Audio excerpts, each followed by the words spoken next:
Science. Un tombeau vieux de plus de 2300 ans. Des archéologues ont fait cette découverte dans le site antique d'Amphipolis, au nord de la Grèce. À l'entrée, 2 sphinx gardent la porte. Mais qui gardait-il ?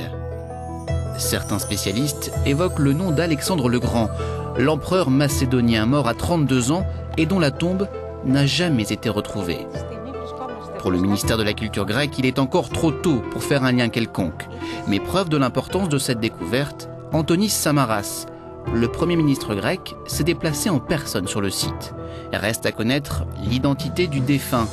L'enceinte qui s'étend sur 500 mètres de long laisse penser à une personne de très haute importance.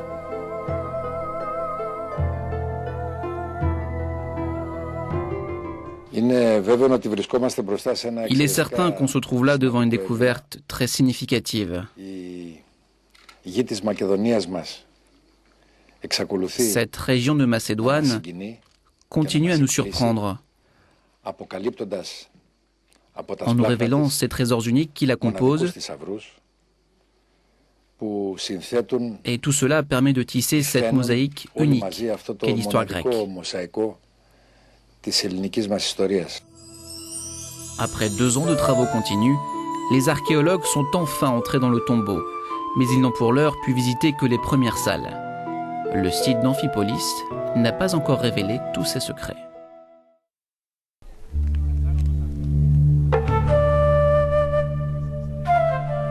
Qu'y a-t-il sous le temple maya de Kukulkan ? Des chercheurs de l'Université de Mexico s'apprêtent à explorer le sol sous le temple, situé dans la péninsule de Yucatan.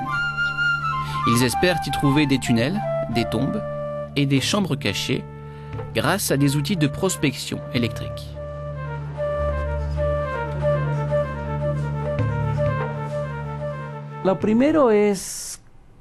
Avant tout, nous voulons montrer s'il y a bien une structure qui existe sous la pyramide ou non. C'est une découverte qui pourrait être très importante pour l'archéologie mexicaine. Cette technologie consiste à placer des électrodes tout autour de la structure et dévoiler ainsi d'éventuelles disparités dans le sous-sol. Et si, au lieu de regarder la pyramide de la manière habituelle, on déplaçait nos détecteurs?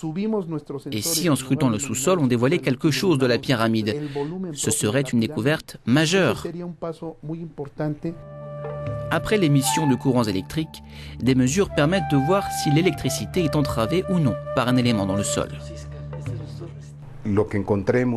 Tout ce que nous trouverons et les résultats que nous obtiendrons vont ouvrir un champ d'études qui nous permettra d'étudier d'autres sites archéologiques et d'autres pyramides qui se trouvent au Mexique. Cette méthode de prospection a déjà été utilisée par ces scientifiques lors d'une étude d'anciennes structures d'un autre site archéologique. Elle avait mis au jour des tunnels de l'époque coloniale dans le centre historique de Morelia, une ville de l'ouest du Mexique, dans l'état du Michoacán. La civilisation maya a connu son apogée entre 250 et 900 après Jésus-Christ. Son empire s'étendait sur les zones correspondantes aujourd'hui au sud du Mexique, au Guatemala, au Belize et au Honduras.